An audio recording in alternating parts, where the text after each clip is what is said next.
سورہ بقرہ کی آیت نمبر 62 ہے۔ اس کے بارے میں ہمیں جب یہ مباحث سمجھ آ گئی کہ کس طرح سے وحدت ادیان کا جو مسئلہ ہے وہ اس آیت مبارکہ سے لیا گیا۔ دوسری رائے جو اس کے بارے میں مفسرین کرام دیتے ہیں وہ یہ کہ اس آیت مبارکہ کی ایک اور بہت بڑی خوبصورتی یہ بھی ہے کہ اس میں دو طرح کے مبتدا بیان کیے گئے ہیں۔ ان الذین آمنوا والذین ہادوا والنصارى والصابئین، یہ جملہ ایک ہے سارا، یہ ایک مبتدا بن رہا ہے، اور اس کے بعد من آمن باللہ والیوم الآخر، یہ جو ہے یہ دوسرا مبتدا بن رہا ہے۔ تو گویا کہ ان دو مبتداؤں کے بعد جو ہے پھر ان کی خبر کیا دی جا رہی ہے کہ فلہم اجر عند ربہم، کہ ان کا اجر جو ہے ان کے رب کے پاس ہوگا، نہ ان کے اوپر کوئی خوف ہوگا، نہ ہی وہ غمگین ہوں گے۔ لہذا جو بھی ایمان لائے گا اس کا ایمان تبھی قبول ہوگا جب اس کے بعد وہ اعمال صالحہ بھی کرے گا۔ یہ ایک غور طلب نکتہ ہے۔ پھر اس کے بعد وہ یہ فرماتے ہیں کہ الذین جو ہے یہ بھی جمع کے لیے آتا ہے، آمنو یہ بھی جمع کا صیغہ ہے کہ جو کوئی بھی ایمان لے کر آیا، لہذا یہ عام دعوت ہے جو سب کو دی جا رہی ہے۔ اس کے بعد پھر کہا گیا کہ والذین ہادو، تو یہاں سے الذین کے ذریعے جو ہے وہ تخصیص کی گئی ہے، پھر ان میں سے جو لوگ ہیں وہ یہودی ہو گئے۔ اب جو لفظ ہادو ہے اس کے بارے میں ہمیں مختلف قسم کے اقوال ملتے ہیں۔ پہلی بات تو علماء کرام یہ فرماتے ہیں کہ یہاں پہ بنی اسرائیل کا ذکر نہیں کیا گیا، بلکہ یہاں پہ ہادو کا لفظ یعنی کہ یہودی کا لفظ استعمال کیا گیا ہے۔ اس کے ضمن میں پہلا قول یہ بیان کرتے ہیں کہ یعقوب علیہ السلام کے جو 12 بیٹے تھے ان میں سے چوتھے بیٹے کا نام یہودا تھا، اور انہی کی نسل میں سے داؤد علیہ السلام اور سلیمان علیہ السلام جیسے نبی جو ہیں وہ پیدا ہوئے۔ لہٰذا ان سے آگے جو نسل چلی ہے اور ان کو خاص اہمیت بھی حاصل تھی کہ اتنے بڑے نبی جو ہیں وہ ان کی نسل میں سے آئے ہیں، تو ان کو جو ہے وہ بالخصوص یہودا یا یہودی کہا گیا۔ دوسرا قول جو بیان کیا جاتا ہے کہ یہ ہادو کا لفظ جو ہے یہ ہادہ یہودو سے اس کا مطلب ہوتا ہے لوٹ جانے والے، یعنی کہ جو یہودی ہوئے ان میں سے وہ جو کہ لوٹ جانے والے یعنی کہ توبہ کرنے والے ہو گئے، کیونکہ اس قوم میں بھی دو طرح کے لوگ تھے۔ ایک وہ جنہوں نے گستاخی کی نبیوں سے، لیکن انہی میں سے کچھ لوگ ایسے بھی تھے کہ جن کو معافی ملی تھی، جنہوں نے توبہ کی تھی، تو گویا کہ ہادہ یہودو کا مطلب لوٹنا ہوتا ہے، یعنی کہ یہ توبہ کرنے والے، تو اس نسبت سے جو ہے وہ ان کو یہودی کہا جاتا ہے۔ اگر اس معنی کو لیا جائے تو پھر آیت مبارکہ کا ترجمہ وہ یوں کرتے ہیں کہ بے شک وہ لوگ جو کہ ایمان والے ہوئے اور وہ جو کہ توبہ کرنے والے ہوئے، اللہ تعالیٰ کی طرف لوٹنے والے ہوئے۔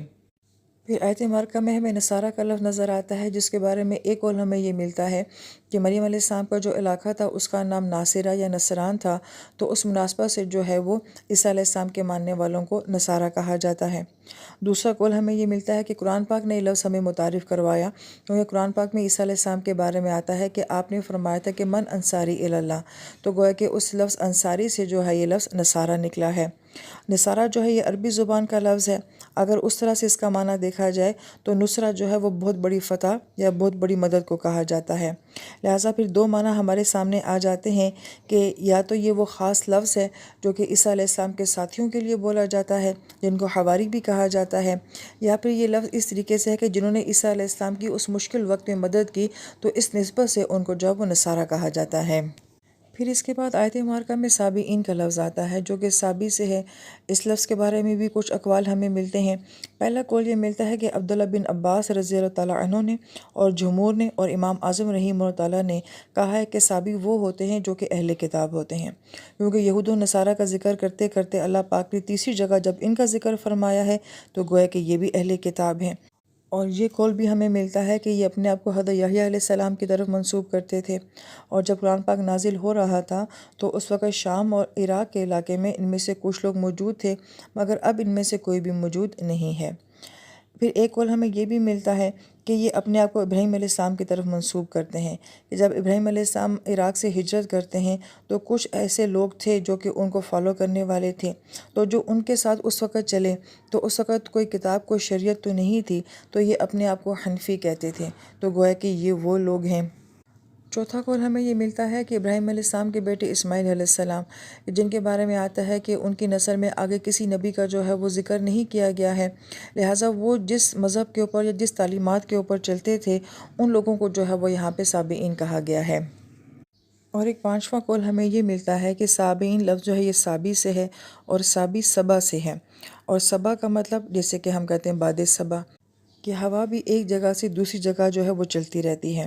لہٰذا وہ یہ کہتے ہیں کہ یہ وہ لوگ ہوتے ہیں کہ جو کہ اپنے آبائی مذہب کو قبول نہیں کرتے، بلکہ یہ لوگ سچ کی تلاش میں ہوتے ہیں۔ جیسے بہت سارے لوگ ایسے گھروں میں پیدا ہوتے ہیں جہاں کوئی مذہب نہیں ہوتا،